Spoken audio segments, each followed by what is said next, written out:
আল্লাহ, জাগতিক চিন্তা থেকে ফারেক হলে আমার আপনার সাথে কথা বলতে ইচ্ছা করে,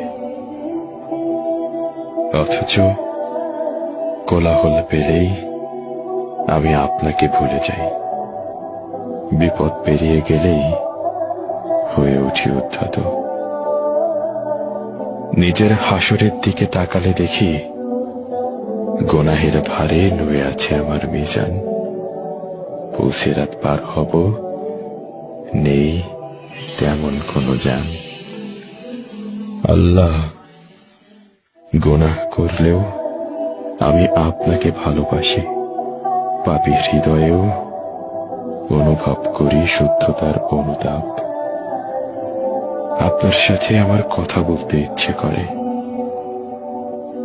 আপনি আমাকে হেদায়েত দান করুন, ক্ষমা করুন আমার যাবতীয় পাপ।